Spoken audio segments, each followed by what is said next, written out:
Welcome back to Inside the Ring, boxing's official show of record. I'm your host, Max Kellerman. That's our insider, Mike Coppinger, who, when I say he barely made it into the seat on time, was it? Were you getting coffee or were you in the bathroom? What was it? Just I mean, barely. You got in right under the wire. I've been here for like 2 hours, Max. Buzzer beater. Ryan Garcia, you know who he is, and Shady McCoy, you know who he is. All right, guys, there's a lot of stuff to get into today, as there always is, so it's the lead hook. Guys, he ain't finished yet. 46-year-old Manny Pacquiao, 46, has announced he's finalizing a deal to fight Rolly Romero. Romero's a belt holder, and he's going to fight him in January 2026. Ryan, I don't know if you're familiar with Rolly Romero. Pacquiao's going to be 47 years old when he fights Romero. Ryan, if he beats a dude that you at 40, don't even show up for work the next day. You know what I am? Just to say how great Manny Pacquiao is. I mean, he's 47 years old. If he does beat a young dude, you got to get him. This is what I'm saying. He basically beat Mario Barrios. I mean, I think yes, I agree. I thought he won too, guys. Fight. He's retired. He's returning after a 4-year layoff. Think about when he beat Keith Thurman. He was over 40 when he beat Keith. Oh yeah, I was surprised about that fight. All right, before we get into all this, though, we're getting carried away. You're the insider. Is this really happening? Not yet. I mean, there's no deal yet at this point. They're talking. Ryan will tell you, I think, the fighters are often the last to know. Mm-hmm. And in this case, there's no deal. I wouldn't even say they're closing in on a deal. But Rolly is the front runner. That's who Manny wants to fight.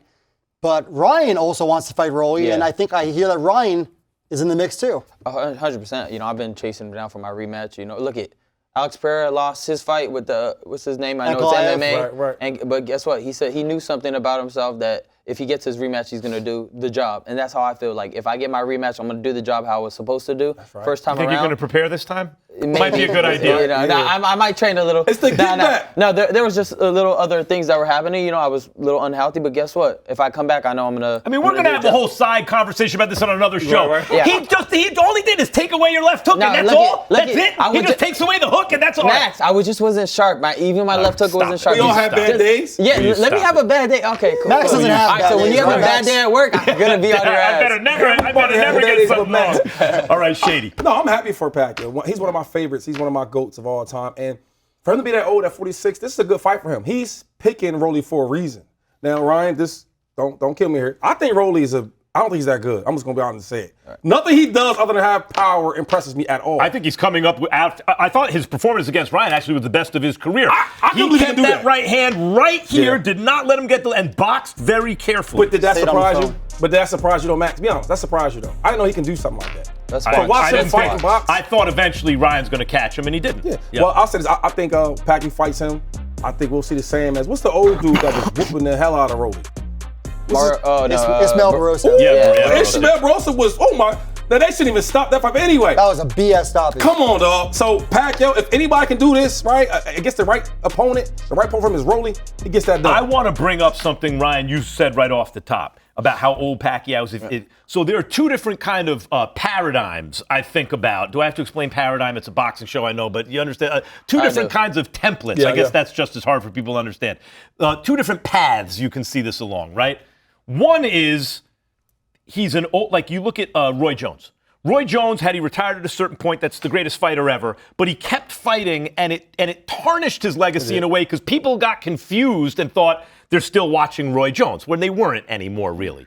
But then there's another thing, and I think Pacquiao fits into this category. There's the Evander Holyfield, all-time great fighter, who's so good that even when he's fighting guys twice his size into his 40s, when he's not winning, he's competing. Right? Like he's still, and that's illuminating his greatness, how great he was in the past. And Pacquiao, to me, like you said off the top, the fact that he could beat Keith Thurman the way he did in a great fight where he's towards a knockdown, he's that old. Then he comes back, and I agree, I thought he beat Barrios. But at any rate, a draw at 46 years old, it's insane. Yeah. I think he's in the gravy portion of his career where anything he does adds, but nothing he does takes away. No, Max, you bring up a great point about Roy Jones Jr. and legacies. I mean, I would have liked to have seen Pacquiao retire after the Thurman fight. That was a great performance. He loses to Ugas, who took the fight on short notice, replacing Errol Spence. The Barrios fight, my issue with that was it was a boring fight. Neither guy ever won its second gear. Barrios is the kind of guy that Pacquiao would have destroyed, obviously, in his prime. I get it. I give him a lot of credit. But after this fight, I would hope Pacquiao retires. Just don't think there's much he can accomplish by keeping going on. You think he came back for one fight or two fights? No, I don't. He came back to now his snap is not there anymore, right? He's so great. I think other than Sugar Ray Robinson, this is the greatest fighter who ever lived. Other than Robinson, he's so great that a flyweight champ at this age, at 20%, right? With no snap on his shots anymore, is still good enough to compete with these dudes. Incredible, the welterweight division is not strong like it used to be, for one. For two is, when Pacquiao fought Keith Thurman, I was like, I don't know. And he beats him, right? Then Mario Barrios, I'm like, he's older, he's coming back, I don't know. And we all thought he beat him. This fight's the same thing. I think them guys are all both better than Rolly, for sure. But you got to see this. Like, it's called styles make fights, bro. Okay. So at the end of the day, Barrios is a stand-up fighter where he's just straight up, and he doesn't really move his head much, gets hit a lot. Rolly's is very awkward, and he has a lot of power. So Pacquiao's not going to be able to get off whatever he wants to get off on Rolly's. You're going to see it in the fight. Do I still think he wins? 100%. I do think Pacquiao wins. Yeah, I was just going to say, right? Yeah. I think Rolly, in a way, is harder for someone like you to fight because you're used to fighting guys, fight conventionally. I think back to Ricardo Mayorga, right? Who throws, maybe he leads with some right hand from this weird angle, and you're like, I'm not used to this. Yeah, it's very weird, No. Are you rooting? Is there a part of you that's rooting for Rolly just because that way you didn't lose to a dude who a 100-year-old just beat? Nah, I'll tell you this. I don't really have any ego when it comes to that because I know what kind of fighter I am. I'm confident in, how great I am. Obviously I fought better fighters than Rolly and beat them. You know what I mean? So it doesn't really matter to me. I know what happened that night. But what I want to see is obviously the best man win because a fight with Pacquiao to me would be more money than. Yes, it will. Do you think he would ever fight like Pacquiao?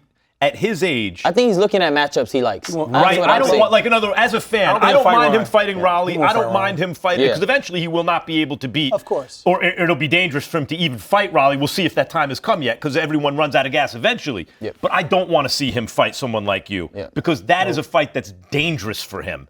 And maybe this isn't the same thing. And that's what I was talking about. Remember his wife said, hey, I like the Mario Barrios matchup, and that's why he took it. You know what I'm saying? It's like, I like this guy because of how he fights. Maybe she liked Rolly's because he doesn't really take good pressure. Remember the old guy you were just talking about? She loves Rolly fights. She don't like it. She loves him fighting Rolly, though. That's a safe fight for him. Is it safe, though? I don't think it is safe. He's going to be 47 years old. It's not that safe as you think. You understand? Can he punch? How does Rolly punch? Rolly has rocks for his hands, 100%. And I don't say that lightly. It was like, who was it? Juno had that. Rolly's has that. There's certain people. Duarte has that. Just heavy-handed. Where it's just like. Does he have thudding power? Yeah, it's thudding power. It's not snappy, but it's stud. Like someone like you, it's like sharp the snap. speed is a lot of where the power comes from. Other guys are just heavy-handed. Exactly. Pacquiao is not heavy-handed. Pacquiao's explosiveness was the reason he was a knockout puncher, and that's not really there anymore. No, it's not there anymore. And you mentioned who else he might fight. Again, the Rolly deal is not done yet. And I spoke to his advisor, Sean Gibbons, who runs Manny Pacquiao's promotional company. He said the three names they're looking at are Rolly Romero, Gervonta Davis, and Conor Benn. So Conor Benn obviously is going to be fighting Chris Eubank Jr. in a rematch November 15th. On this show last week, Ben told us he's coming back to 47 no matter what. Yep. And we have Gervonta Davis, who of course has the exhibition with Jake Paul, also in November. And those are the fights for Manny right now. Whether it's the first fight or the second fight, those are the guys he's looking at. What I will say, though, about the matchup, which I like for Pacquiao, people that put pressure on Rolly's, they kind of unravel him pretty quick. I mean, you've seen that with, what's his name, Pitbull Cruz. So I like that part of it. If Pacquiao still has that intensity in a way where he could put pressure on somebody, he's going to have a good job. He's going to do a great job. But lately, he's been ba-ba-ba and then backs up a little bit. He's not the same. Plus, the boxing skills of Pacquiao are on a different level than Rolly. When I hear someone like 100%. Conor Benn, I don't like it. Either. He's too young, a little too snappy, a little too... when I hear Gervonta Davis, I don't like it. And that tells you how old... He's ancient Pacquiao, because once upon a time... Those I hate that Gervonta Davis, come on, man. That's Pacquiao chew these guys up. Yeah. But that's not, those days are a long time ago. I just truly think, man, like when you talk about Conor Benn, I don't think Pacquiao even thinks to fight him, right? No, I don't like that. Right, because it's too dangerous, like you talked about. Gervonta Davis, too explosive, too strong. I think he has a better chance of beating Gervonta Davis. But when you talk, than Conor Benn. Because he's smaller. Yeah, But I'm saying I Javante don't doesn't think he throw a will lot of even. punches anyway. But I don't think he will even take that Economical. fight. Is this too much? Is this too much for you to deal with? Tank's too young. He's too good. Yeah, too. I think a fight No, with definitely Rolly. I don't Tank know wins. if it's me or what you guys are watching, and I take a lot what you say because you actually got in that ring. Right. But when I watch Rolly, bro, I don't see all the stuff y'all see. I think at 46, I think he has a great chance to beat Rolly I than will all say these other this. guys. I was ringside for your fight on the apron, calling it, and the first thing that stuck out to me about Rolly was how big his legs were. Like Yeah, he he was really filled huge. out at He was 47. huge. He was big. So far you're saying he has rocks for hands, Rolly, right? Yeah, that's How what do you Nita just said. give us an assessment? Like, I know what Shady's talking about when he's watching him. I think you're underrating him, but it's not like I can sit here and pretend I don't know where you're coming from. Yeah, I don't think he's. How would you, I get that. with that in mind, how do you assess Rolly as a fighter, top to bottom? Top to bottom, I think that for certain matchups, he gives people hell. That's it. Tank was having a hard time with him. Obviously, he had a challenge with him. So it's like certain people that are used to fighting, people that, like you said, conventional or even really good fighters I could fight against. It's sometimes like in a certain matchup, it gives people problems. Now, do I think that he has the style to give Pacquiao problems? I don't think so, because Pacquiao, he's kind of the guys that get in there anyways. You know what I mean? He's always going to be pressuring. He's always going to be, looking for combinations. That's not really me. I'm more of a sharpshooter. You can't sharpshoot against somebody that fights weird. I don't know what he's doing half of the time. I will say one thing that stood out to me about But that Pacquiao. I know what I should do. I'll tell you that.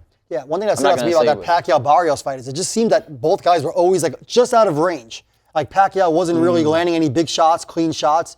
Like it was just seemed And like when he did land, it didn't have the impact It's that more it like a used push to. now, right? Yeah, push. right, That's a good right, way right. to put it. They say that the last thing to leave a fighter, a puncher, is his punch.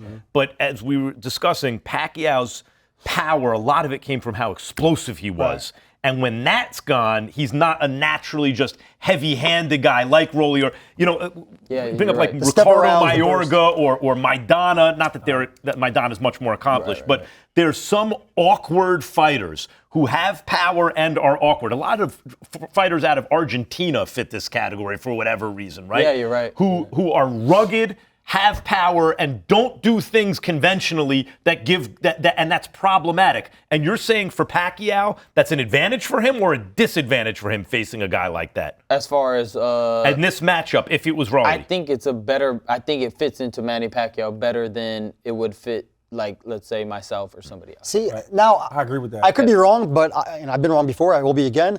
I picked Barrios with confidence in that fight, and then I just felt like Barrios showed Pacquiao way too much respect. Watching it from the outside, it just felt to me like Barrios was saying, wow, I'm in the ring with Manny Pacquiao. Time out. The reason you can't say that about Pacquiao is in the previous welterweight era, Crawford was one, clearly, but they were perceived as Crawford and Spence like this.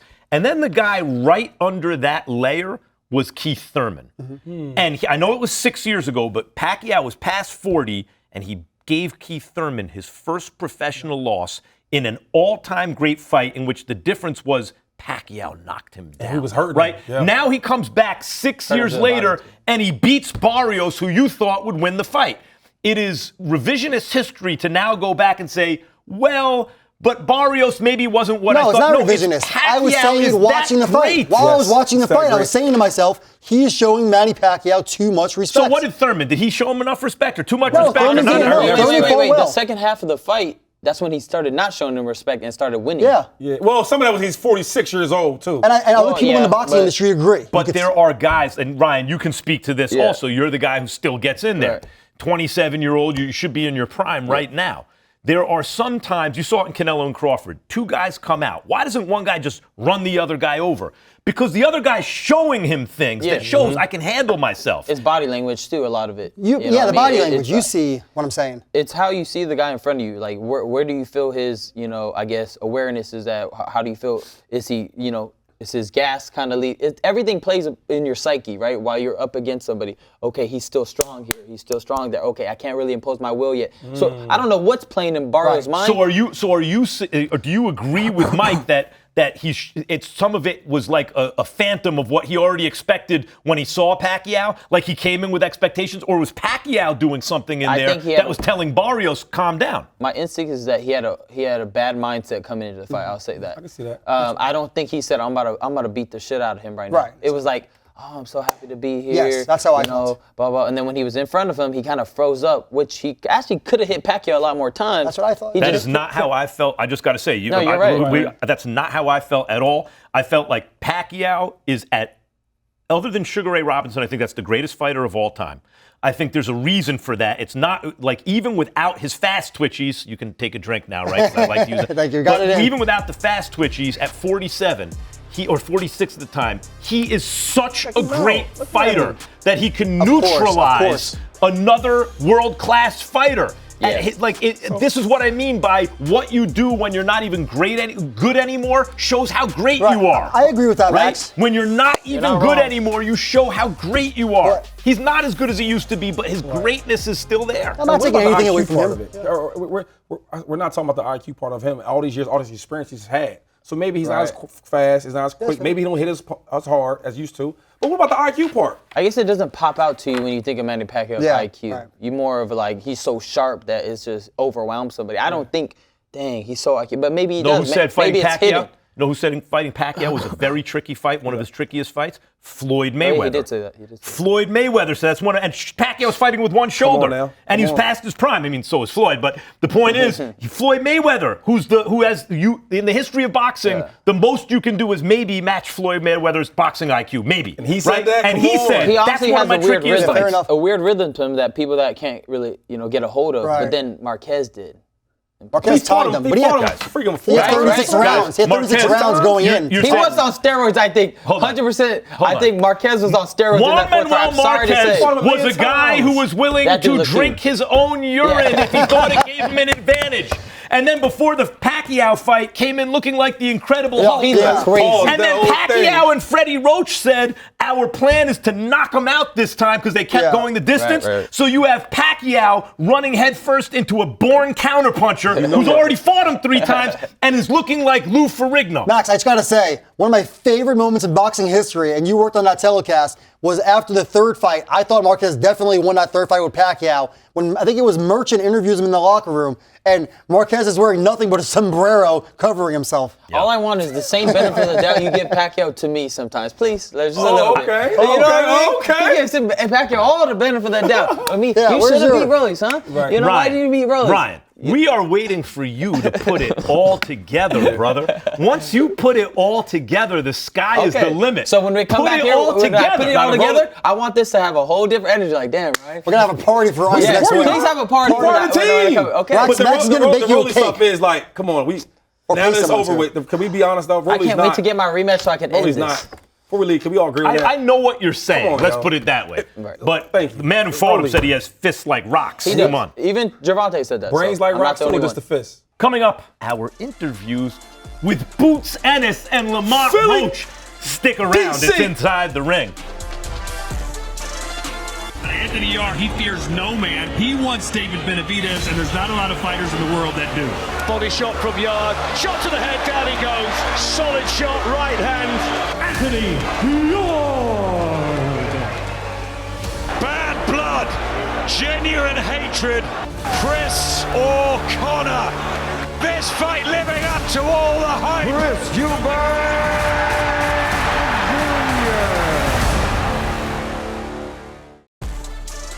Ryan's still beating us in the head about a Rolly rematch.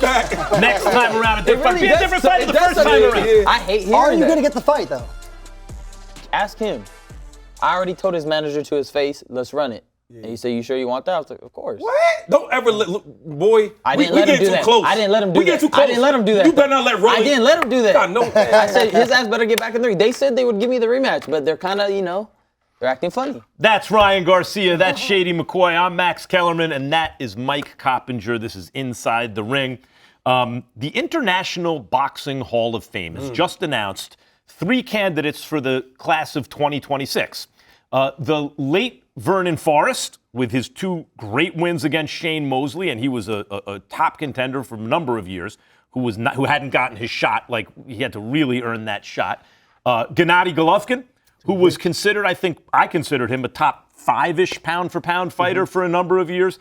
And Steve Collins, who was a good middleweight contender, very good middleweight contender in the early 90s. I'll start with you. You vote for the Hall of Fame. I used to. Mr. Voter? You vote? Well, I used to vote. Nice I to was one of the original voters, but after a couple of years, I did not like how many fighters were getting in. I felt like who maybe weren't really Hall of Famers, so I stopped voting. But Who's most deserving on this list? Well, first off, Max, I totally agree with you. I think it's way too easy to get into the Hall of Fame. So I do not vote based on who's already in. Some people do. But I think Triple G is a no-brainer. Like you said, pound-for-pound guy for a very long time. Not number one, though. Almost 20 middleweight title defenses. I say almost 20 because some of those were the nonsense regular WBA title. And Triple G, one of the biggest stars in the sport for a long, long time. One of the biggest punchers in boxing history.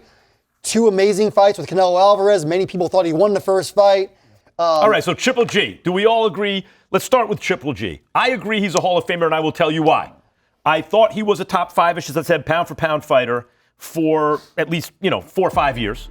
I thought that he wasn't getting a shot at any of the top middleweights. I don't think a lot of guys wanted to fight him, actually. Andre Ward would have fought him, but to be fair, Andre Ward was a division above him.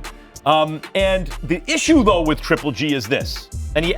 Most people thought he beat Canelo the first time. I did too. The issue with Triple G is this. Because he didn't fight the real elite of the division through no fault of his own in his prime, by the time he started fighting those guys, he was old. And Daniel Jacobs, it was a close fight. And then Canelo, he lost the rematch and got wiped out in the rubber match.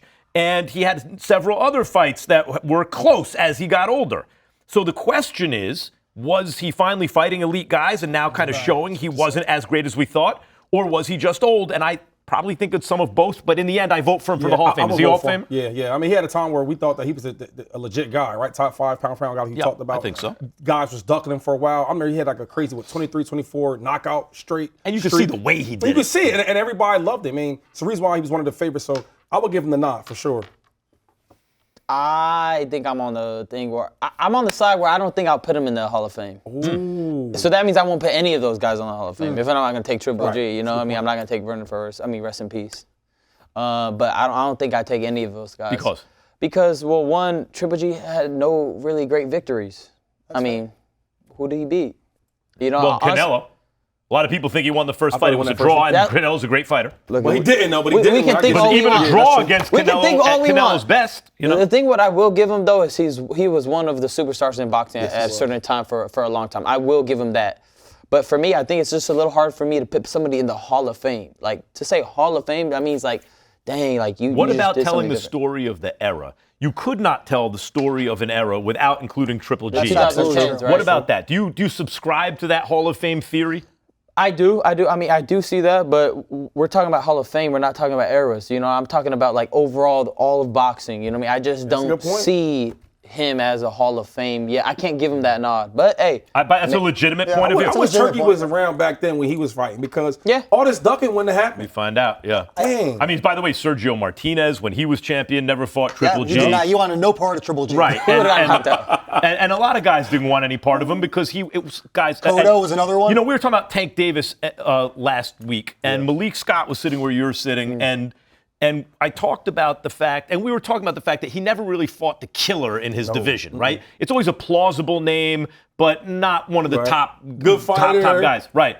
And Malik said, he made a good point, which is, but it's how he's beating them. I agree with that. You can look at Tank and see he's not just a normal fighter. No. He's never been a champion to me because he's never been the best. He's never proven that he is the best fighter in any weight class by beating the guy.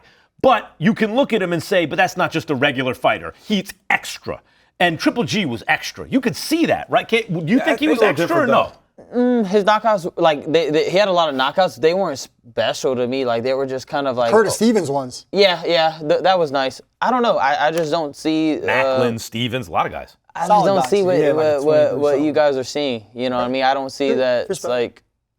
Look at, man, is he all-time, like, one, like, the best middleweights? Yeah, for sure. But I won't put him Hall of Fame, though. That's the difference. Would you say he had a point in time where he was... I wouldn't even put Andre Ward in the Hall of Fame. What? Oh, now we just... Oh, Max is getting real mad. No, Andre Ward. Yeah, we tripping. He cleaned out... Maybe. Maybe Andre cleaned out the Hall of Fame. He cleaned out the super middleweight division. Tournament style, Ryan. Tournament style. Andre Ward was a great No, that one might have been too much. But yeah. Let's walk that one back. Yeah. It's kind of like the same thing. You want to look in the camera and say sorry, Andre? Challenge flag. I know I seen you in Vegas. My bad. Okay, all right, that's over. Okay, cool. next. Maybe I'll go on your show. But all I'll say is this. Challenge flag is crazy.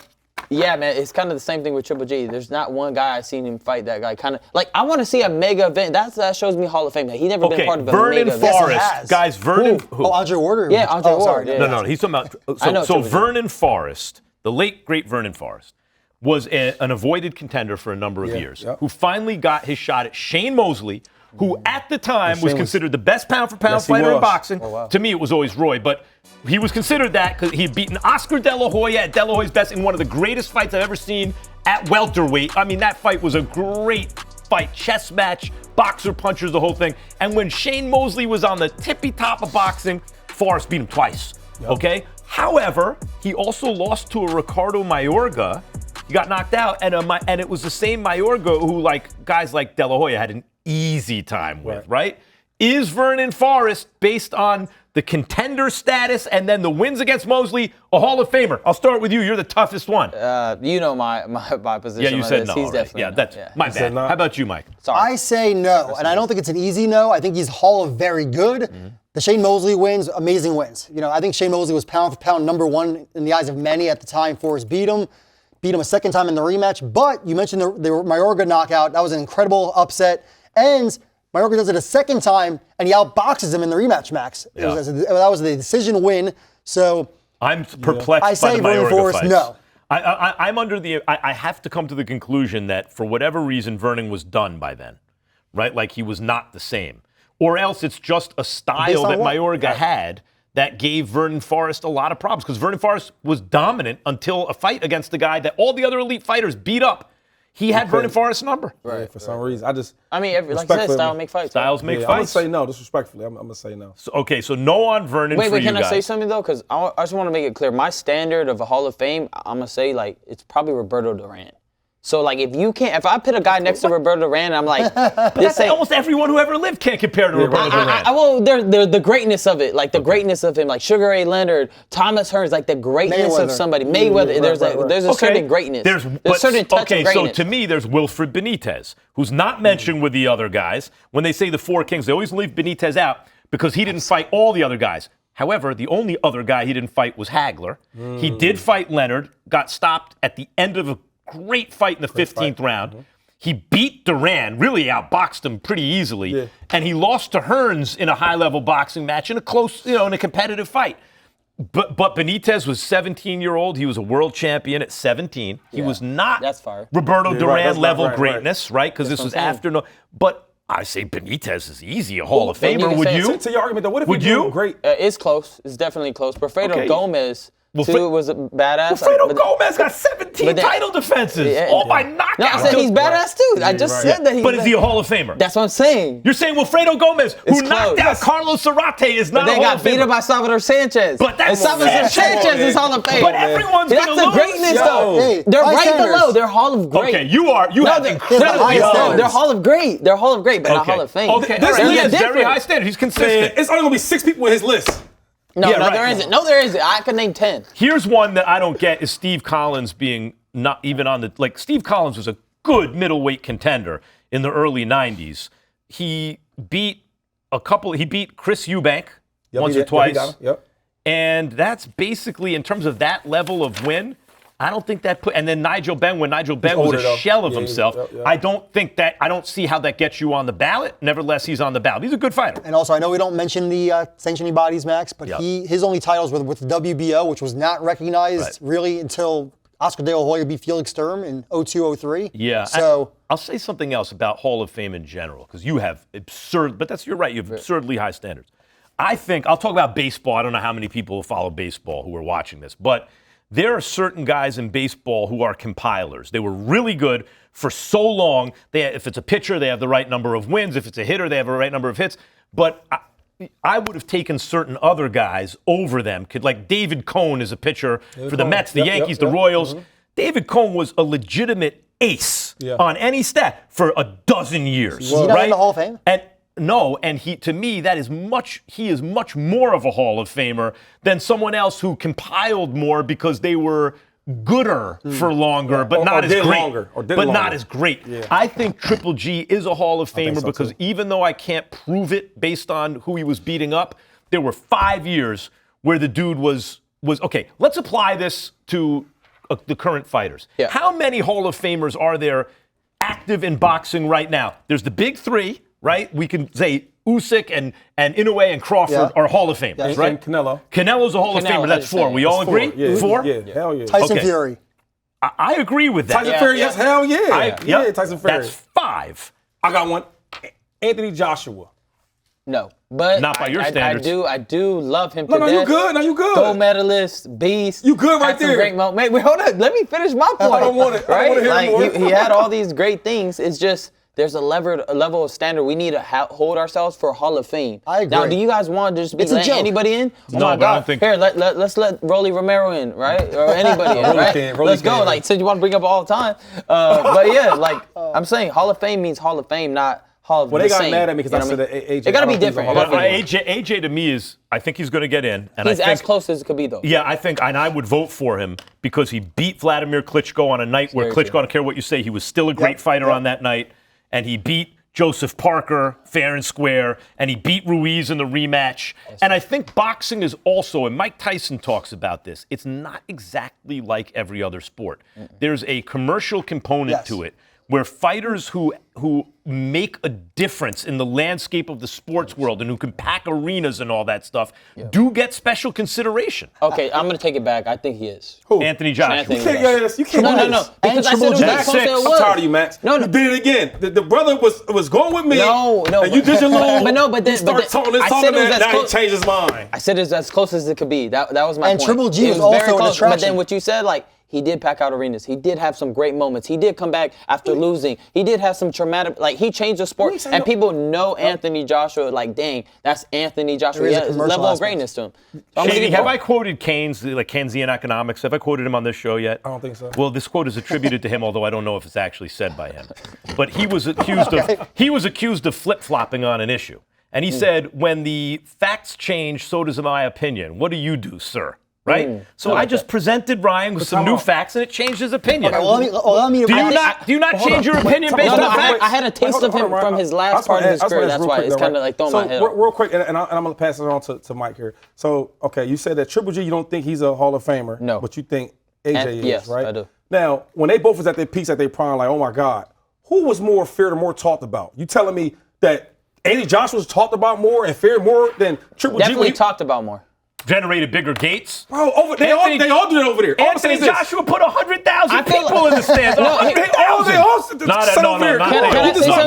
Can I say something? Connor Bennett. I feel like Triple G was more known in the boxing world as like the boogeyman before he fought Canelo, but after he fought Canelo, then he became big. But I'm saying before that, it was like a hidden treasure where people like, nah, Triple G is a monster. This guy's middleweight destroyer. But nobody really knew who Triple G was. Can I write this down real quick? Because I want to be done with this AJ forever. real. Yeah. So AJ's biggest fight, you keep talking about the Klitschko, he beat him years ago, right? It was great. Since then, though, right? Joseph Parker. Is he? Well, I think he's good. He is Francis good. Are we looking at him Ngannou. like he's some Hall of Fame Yeah, type? he did knock out Hall of Fame Francis. type guy? No, right? No, but not who- yet. Oh, well, let's see what Parker. But I'm saying let's see what Parker today, does. we're not No, looking he's not okay, a Hall of Famer. Cool, bet. Who's the next one you said? You want to say? Andy Ruiz in the Perfect, rematch. perfect. Do we feel like he's some type of? I think it's a hell of a win. He's a good fighter, but he's not. He's had great moments. We talked on, about this a y'all. lot last show, Max. Who I want to talk about who should be in the Hall of Fame already, and he's not even on the ballot. Hall of Fame, get it together. Al Heyman needs to be in the Al Hall Heyman. of Fame. Whether Agreed. you love what he's Yeah. done, hate what he's done, he's had a tremendous influence on boxing, very influential. Got boxing on many, many networks, free to air, Fox, CBS, NBC. Yeah. Managed, over 200 fighters, some of the best in the sport. Got a lot of fighters a lot more money than they would have Yep, generated absolutely. otherwise. Yep. Although you could argue it messed with the economics of boxing, which now needs to be corrected. But the point is, the fact if you have a Hall of Fame and you have non-participants, there's no way to keep Al Heyman How is he out. It's not on the ridiculous. ballot? But let's get back to he's a participants. brother. Let's get back to participants. We have Usyk and Crawford and Inoue and Tyson Fury, and we're saying yes to Anthony Joshua or borderline to Anthony Joshua. Yes. We have others, guys. Close though. Stick to your gut. There are other guys. Is Errol Spence a Hall of Famer? No. No.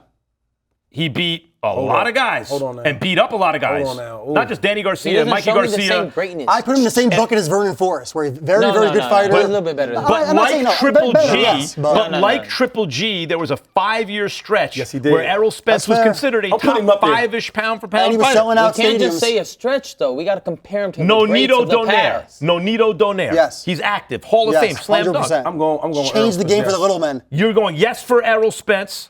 Nonito Donaire. What are we up to? We're up to 7 or 8 guys. There are What more. about Better Biev?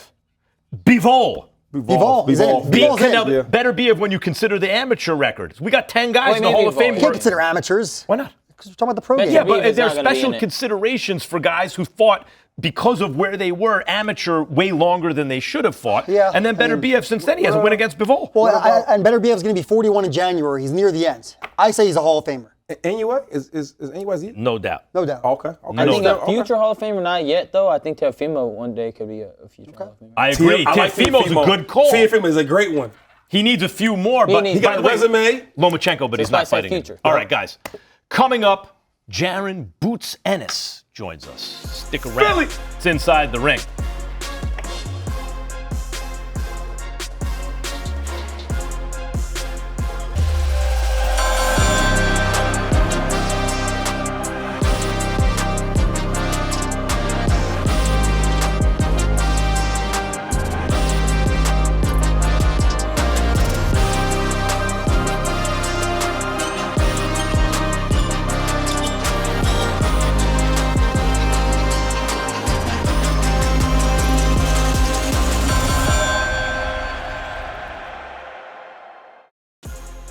Welcome back to Inside the Ring. Max Kellerman, Ryan Garcia, Mike Coppinger, Shady McCoy, and we are joined now by a man I have been trying to get to sit down for an interview since back in the ESPN days. I was doing Max on Boxing like it must 3, 4, 5 years ago. Boots Ennis. What's going on, Boots? What's going on? What's up? What's up? Why you been ducking? Where have you been? I've been chilling, laying low, man, getting ready for my fights. Before we start with anything, the newsiest thing in the last couple weeks until very recently was you having sparred with Canelo when he was getting ready for Terrence Crawford. What was that like? It was a great thing. I went out there, as everybody knows, I'm moving up to 154, so why not go out there and put my skills against a 168 pounder and see how I do. It was a great thing. A great experience. I went out there for my first 2 weeks of camp. Got in great shape. For my upcoming fight for this Saturday, and it was a great time. I enjoyed myself. Philly Boots.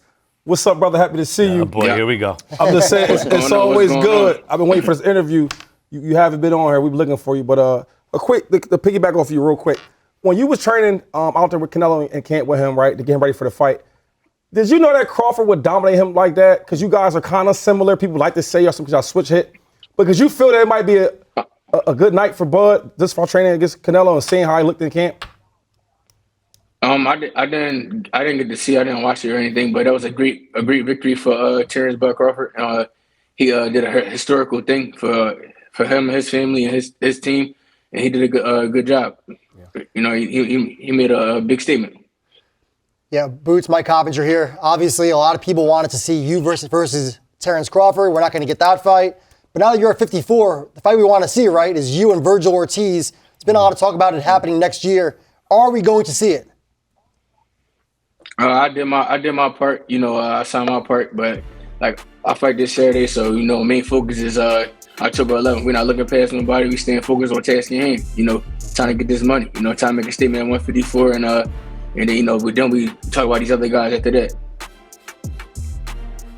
Yo, Boots, what's up, man? I know we never met, but I definitely wanted to ask you, who's your dream fight? Who do you see yourself having a mega fight with in your career that's gonna, transcend you to the next level? Any of the champions, Virgil Ortiz, it's a super fight. Any of the champions at 154. I'm here to make my mark. And it's starting this Saturday on October 11th. Okay, cool. So you got the Ring Magazine belt, which really means you're the champion of a division at welterweight. You have a lot of guys running around here with belts in this, 5 division so-called champion, but they never really been the champion of any division. They've been the champion of a sanctioning body. You got the Ring Magazine belt as the welterweight champion. Now, it's easy for guys like me to sit up here and talk about the significance of that. Maybe it means something to the fighters, maybe it doesn't. What does it mean to you? Everything. I was able to accomplish, one of my goals, and that's to become ring champion. That's one of my favorite belts. So, and being in a historic, I'm in the books basically at 147.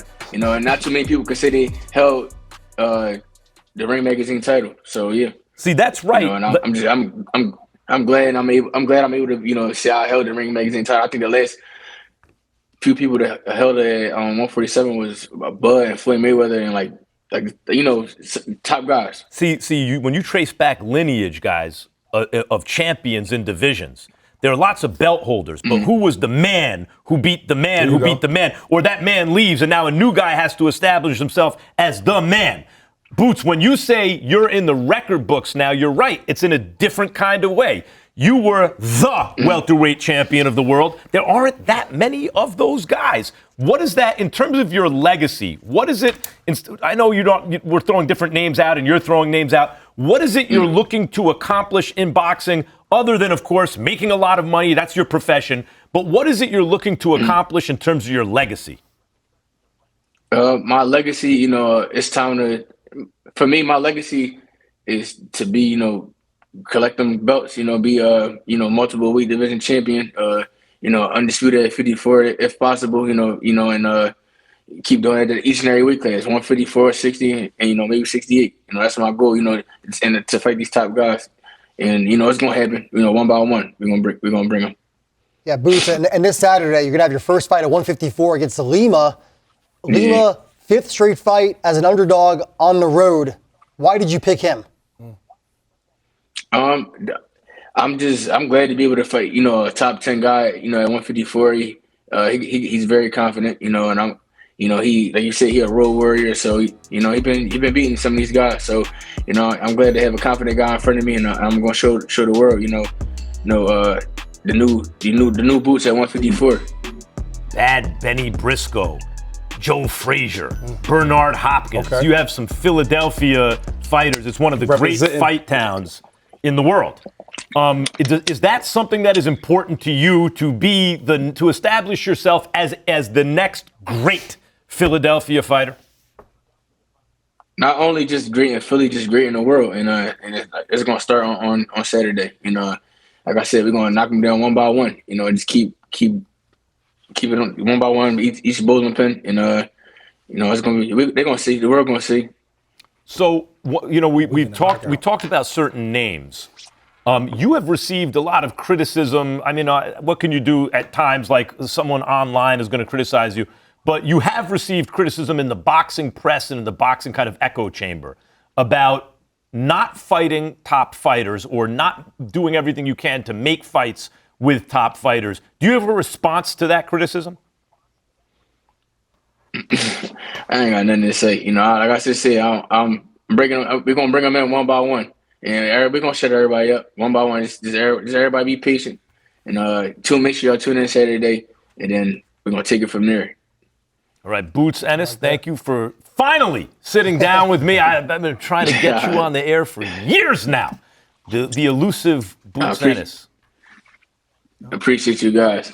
Good luck, Boots. I'll see you this weekend, dog. Yep. Put that show on for the C like you always do. Appreciate it. Hold it down. Will you stop rooting for 5 seconds? Yeah, This dude's shady, man. You find out someone's from Philly. He hold that thing down. What's It wrong is with a that? wrap. Thanks, Boots. All right, appreciate it.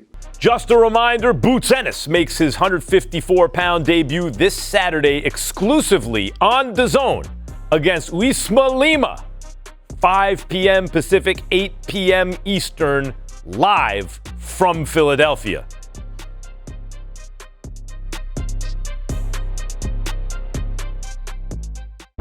Hey, listen up. Let's have it. We know you've always got your eye on the prize, the championship belt. And why wouldn't you? You're a finely tuned, well-oiled boxing watching machine, capable of consuming over 185 fights on DAZN every year.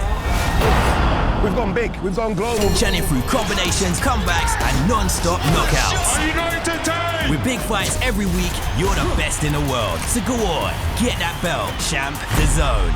Undisputed. All right, welcome back to Inside the Ring. Max Kellerman, Mike Coppinger, Shady McCoy, and Ryan Garcia. King Ryan. Guys, last week, Joe Calzaghe, who is a legitimately great fighter who retired undefeated. I had the privilege of calling his fight against Mikkel Kessler. That was a great fight. Kessler's become an underrated fighter. He was an excellent, top-notch fighter. I thought he was going to beat Calzaghe. Calzaghe beat him every time Kessler rose to a certain level. Calzaghe has that thing that some great fighters have where no matter where you went, he could just top it, right? But he was inducted into the British Boxing Hall of Fame and named the greatest British boxer of all time. And I mean, no disrespect to the great Joe Calzaghe.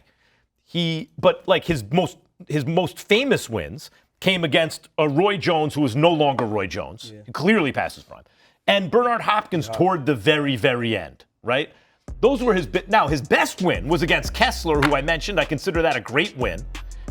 He beat up Jeff Lacey at a time where Jeff Lacey was a hot prospect, undefeated, maybe more than a prospect even. And I have no problem with Calzaghe being in the conversation for greatest British boxer of all time after the actual greatest British boxer of all time, who is Lennox Lewis. Lennox Lewis, for sure. Gotta be Lennox Lewis, no question. Yeah. All respect to Joe Calzaghe, like you said, a great fighter, one of the craftiest I've ever seen. Resilient, mind games, talked a lot of trash too. But when you think of the greatest in British boxing history, it's got to be Lennox Lewis. Dominated the heavyweight division in the 90s, shot Mike Tyson, but knocked him out nonetheless. So many great wins. One of the greatest jabs of all time. David Tua, Evander Holyfield, Howard McCall in the rematch. Mike Tyson, when Tyson was no longer at his best, but he was still very good. Andrew Galata, Michael Grant, Frank Bruno. Who, by the way, whatever you want to say about Bruno, always gave everyone a tough fight, right? Bruno slept him. Razor Ruddock. When he fought Razor Ruddock, Ruddock was coming off of two brutal fights against Mike Tyson, where Mike Tyson famously said he hits like a bleeping mule kick right afterwards. And Lennox dominated Ruddock, knocked him out in 2 rounds in a way that my predecessor at HBO, Larry Merchant, said, and I couldn't believe he said it at the time. I was thinking, Larry, what are you? It's hyperbole. Don't be ridiculous. But he was right. After that fight, as the only big name he had beaten at that point, Larry Merchant said Lennox Lewis might not only wind up the greatest greatest heavyweight in British history, he might wind up being the greatest fighter in European history. And there's an argument for that too. Guys, if you had a heavyweight tournament of every heavyweight who ever lived, I'm not saying Lennox was as great as Muhammad Ali in his era. Even Lennox would say, no, of course not. I'm saying just who beats who, because they kept getting bigger and stronger and faster. Lennox probably wins the tournament, guys. I think so. He's 6'5", 240, can box and move, and hit as hard with his right hand as anyone who ever lived. And he was slick too. Yeah, and mean. He could punch, he's strong, he's big, right? And he could box. He's got to be number one, though. But I ain't gonna lie, I did like Joe, though. I remember Joe, he's fighting B-Hop. B-Hop said, a white boy ain't never gonna beat me. And the white boy beat him. That's your boy, Bernard Hopkins. Yeah, Bernard is a character for sure. But, I mean, Joe Calzaghe, he had a funny style to me. You know, it was kind of something that doesn't really pop out to you. That's why I can't put him as the greatest British fighter. I know it's undefeated. What was funny about the style? It was just a weird, like, put my head down, slap you to oblivion. Slap is crazy. He did. Yeah, no.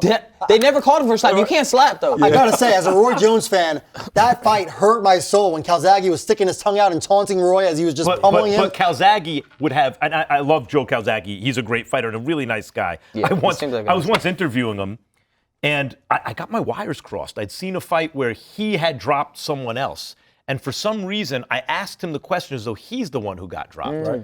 And he could have laid me out right there, and he took care of me right. And then afterwards, it occurred to me as soon as the interview was over, I said, Joe, I said, he's like, yeah, I don't know what you were talking about. But he's a great fighter, no question. He'd have no wins against the prime Roy Jones. Come on, Roy Jones at his best was different. When Roy came back down from light heavy and had to melt off 25 pounds of muscle, he was done. He never beat another good fighter really.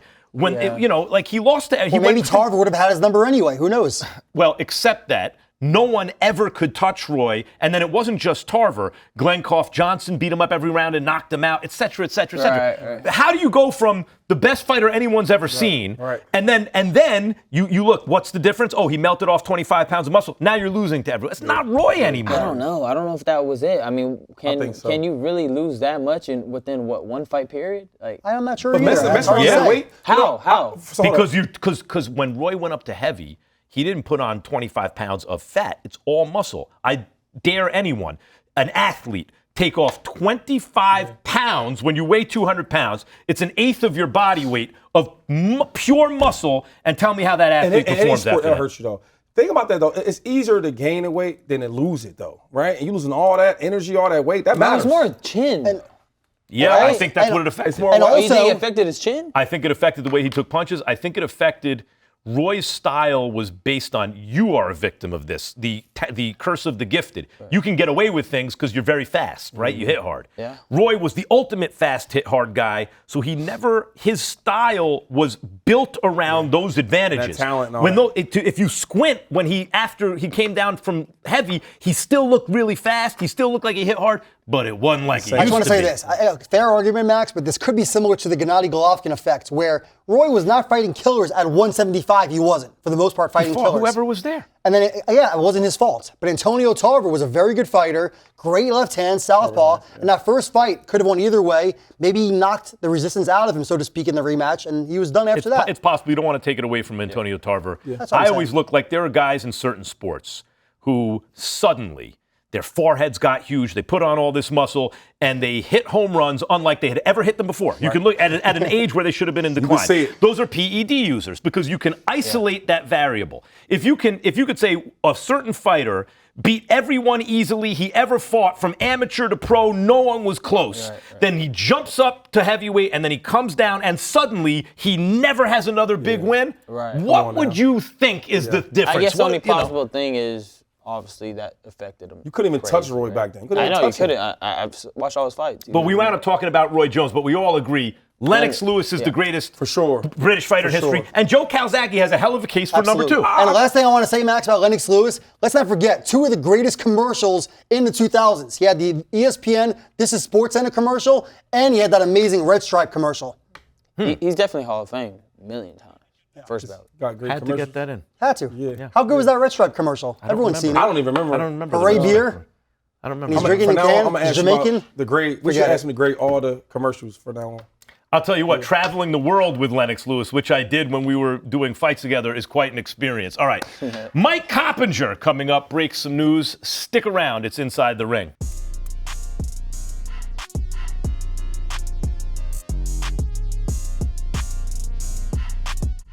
Jaron Boots Ennis. Big clubbing left for Boots again. Shukazan is down. Professional championship style beatdown by Boots Ennis, man. The defining win of his career. The White Rhino seems in a really happy place. The Lion Mahmoud.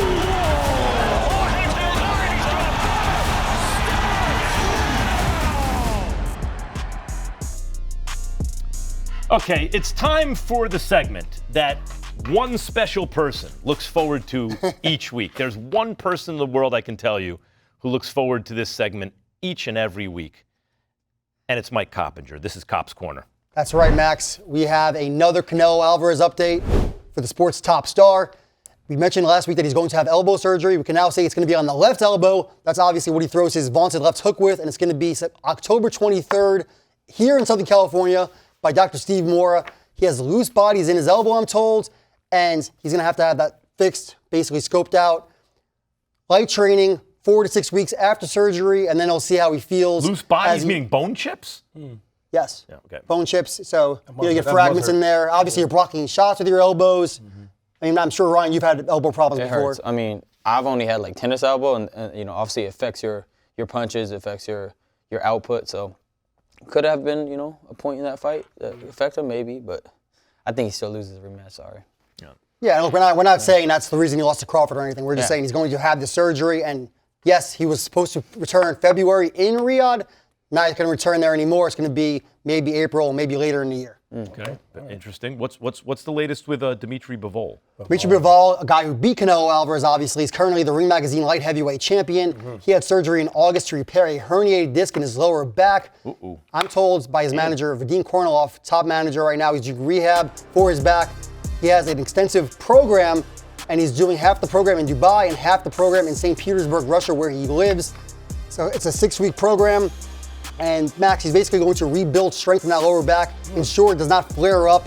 It's a very serious herniated disc. You mentioned how much of a problem that is. It's been causing issues for the last 2 to 4 camps. And what I was told by his manager is basically when he has longer layouts between fights, it flares up because the muscles relax. And it's been giving him a lot of issues. So I hope he can come back and be the same fighter. That's gonna be tough, I cannot believe that Bivol has been boxing like this with herniated discs in his back. I had L45S1 herniate. I had 2 herniated, 1 on the way in my mid-30s, 15 years ago. And it changed my life forever. Like, I have to do Pilates to avoid surgery 3 times a week to avoid surgery and to walk upright and to be able to pick up my kids, right? How is someone fighting on Bivol's level with herniated discs? That's bananas, Ryan. I mean, it's insane, but I'll tell you this. He fights such in a flow state where it's so relaxed. Like, everything, the movements are just so, like, he's not forcing any punches, so I think that kind of helps him if he does have a herniated disc, that he could flow still. You know what I mean? It's shoulders. He doesn't really like kind of engage his body too much. It's interesting. I had a teammate that had that man lineman, and it affected him. It affected him, right? The way he moved, the way he gets hit, right? All that smaller things you don't think about because you think about this being twitchy, but if you move in a certain way like he does, that might affect you, though. Or maybe affect his power, because you mentioned Probably everything's power, coming from here. You're throwing basically arm shots, so you think it would affect his power, right? 100%. I mean, what's going for him obviously is that in and out style, right? Yeah. But as you see, his arms are always here. Yeah. He never kind of like. You think he's compensating maybe He's for those not herniated twisting. discs? No, I think he's twisted. always fought like that, but I think it can affect his power. I mean, any little thing that's wrong with you affects your power. You know, Well, anything. Let me ask you, Ryan. He's 34 years old Yeah. now. Do you think he can come back and be the same Dimitri Bivol after the surgery? From his last fight, I don't see any other reason to think otherwise, other than obviously the injury. But if he recovers fully, I think he comes back the same fight. He hasn't taken a lot of damage. Now, usually that kind of surgery, they're fusing the spine. So that could affect, if that's in fact what's going to happen, that could affect your mobility and flexibility in certain ways. On the other hand, it should make him better, right? Like if he's been fighting with herniated discs and he gets it fixed, he comes back maybe better than he's been in the last 3 or 4 And fights. to that point, Max, I'm told it's the lumbar and the lower back, and that his first fight in 2026, it's going to be early in the year, first quarter, so first 3 months. Not going to take on, killer, I was told in the first fight. smart. Probably eases his way back. I think it's smart. No one can blame him. Just fought better BF back-to-back. I can't But after believe surgery, this though- dude just fought Better BF twice with herniated. And I can't believe Better BF fought this dude at 41. Those two guys are incredible. You've got some news, some interesting news on Subriel Matias? Yeah, Subriel Matias just defeated Alberto Puello in July to start his second title reign at 140. I'm told that his title defense against Dalton Smith is being planned for January 10th in New York City. Makes a lot of sense. Matias, Puerto Rican, obviously huge Puerto Rican population in the city. We've seen Top Rank trying to build. Xander Zayas there, and I'm happy to see Matias finally getting a fight there. His promoter, Fresh Boy Promotions, won a purse bid at $1.9 million last month. Eddie Hearn lost another purse bid. He promotes Dalton Smith at $1.71 million. And also another fighter, Callum Smith, now no relation, of course, to Dalton. I'm told he's going to be fighting David Morrell. That fight is in the works for early 2026. And that's going to be a third tough fight for David Morrell, who I think is one of the best fighters in all of boxing. I don't care that he lost to Benavidez. Gave Benavidez a tough fight, dropped him late, and then a very tough come-from-behind victory against Mankatayev on that same Puello Matias card. I can't believe he was put. First of all, let's go back. Dalton Smith, I'm impressed that they're putting him in with Matias. That to me is a dangerous fight for a prospect who they've invested a lot in and has a fan base. I'm impressed by taking that fight. I think that shows me something. Even just taking the fight. It's definitely a good fight. In terms of Morrell, I can't believe he went to Katayev right after Benavidez. Right. Katayev is a Russian tank. Gangster. He's a tank. And everyone knew that going into the fight. Morrell is not ducking any heat at all. No, you have to give Morrell a lot of credit. Not only did he fight Katayev coming off the loss to Benavidez, he did it 5 months later. Max, you and I have seen it a million times, right? these top prospects lose, you don't see them for another, 12 to 18 months. They have 2 or 3 easy fights, and then they still don't fight somebody as tough as Katayev after that. You know, with watching Morrell, I was always thinking, Ryan, I'm looking at him like, is he a B+? Meaning, is he as high as you get before you get to the elite fighters, or is he at least an A-? I'm under the impression now he's at least an A-. What do you think? Where do you think he is as a fighter? How do you assess him? I would say a B+. B+. B+. Why? I think there's parts of his game that hasn't been, touched on. Obviously, the inside fighting's not too good. He's a good boxer, though. He's pretty slick. But I think, does he have all the things in his back pocket? No, I don't think so. I don't think he has, not all 3 distances. You know how Floyd would come at you and start, walking you down. He doesn't have, like his bag is not deep, is what I will say. But is he a great, he seems like a Cuban-style fighter? Yeah, I could see that, but I don't think he's a fighter. Caleb Plant is that way to me, and that's what got exposed against Canelo. He had 2 distances. He had outside middle, but he didn't have inside. You got to have inside. And that stopped him from getting to the next level. You're saying Morrell fits into that category? Yeah, he does. Yeah, I would say that, yeah. I'll tell you what, he ain't ducking any smoke, But he though. punches, though. Great. I think I like you that. are right, but I think sometimes where you can get overshadowed if you don't have a deep bag, but you are tough and you can punch, I think sometimes you can get past with that. Because he has that. That's a good point. You know If you're a B+ with Pop, maybe you are an A-. That's what I'm saying. No, that's true. That's true. Because he can punch. So it's like, okay. Because I went to the fight when he fought on David Benavidez. And I was like, yo, okay. He showed me. So even though he lost, he still showed me something. In the last fight, I thought he lost the last fight. But he knew he was down, and he fought like he was down. And one more thing on Max, getting back to Subriel Matias. I always thought that he was the guy, like I said, that could be the big star out of Puerto Rico. He was with Top Rank, he was with PBC. For some reason, neither promotional company ever put him in a main event in New York City. What do you think his ceiling is as an attraction?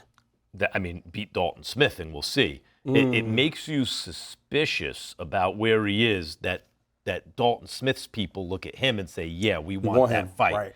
Because you're building a fan base, you've been pushed, you are a prospect, you're interesting to watch. But I don't want to be too cynical about it. There comes a point in prospects' careers where they're like, all right, let's see what we got. Let's take the next step. My hat's off to both guys for making that fight. That's a guy that I always wanted to fight, Subriel Matias. It's a guy that's going to come forward. He's going to give you a lot of work, and he hits hard, but you obviously get hit him. You know what I mean? You definitely get anyone you can hit, you can knock out. No, 100%. But what I was going to say was... I don't mean you, the proverbial you. I mean you, Ryan Garcia, with the left hook. 100%. But what I was saying, when you were saying, can he be an attraction? I think Xander, what's his name? Xander Zayas. I think he's more of a attraction in Puerto Rico than a Subriel Matias. Who's the better fighter, though? Xander. I would say Xander. I'm going Xander. I would go Xander, and I'm not sure about that. I don't think Subriel is very marketable. I mean, do you? Xander's bilingual. Yep. I think if you're Puerto Rican, you're talking about attraction. We're talking about attraction. And you make good fights. Yes, and you make good fights. That's the most important thing. I think they will support you.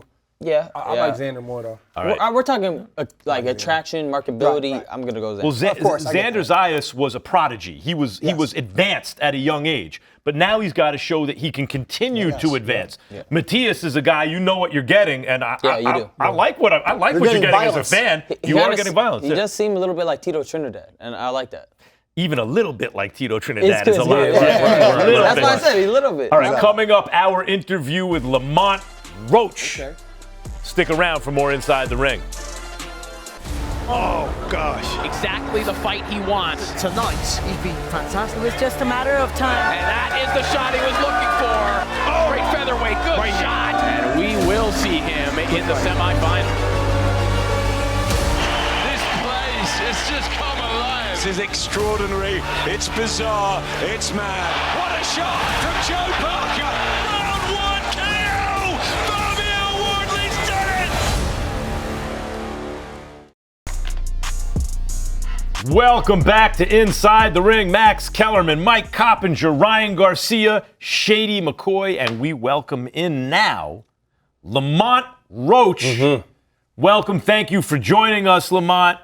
Before we say anything, let me tell you why I consider you the winner of the fight against Tank Davis, and I will always refer to you as the winner of that fight.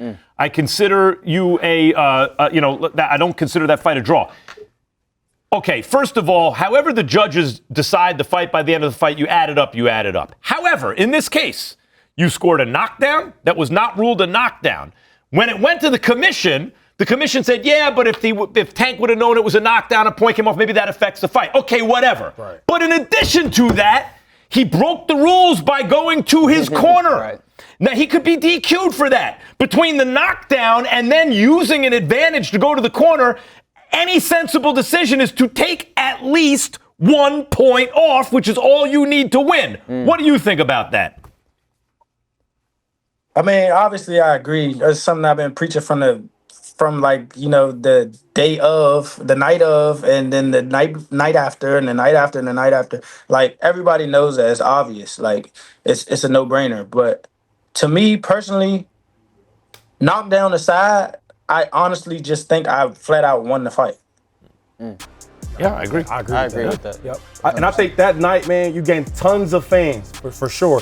I want to ask you this though, being that you are from DC and Tank is from Baltimore, what's the temperature like in the city, man? Because for him not to take that rematch, right? When everybody thought you won that fight and they called a draw, I need you to give me the real. What's the temperature? What I'm hearing out there? Because that is not like DC and that's not like Baltimore.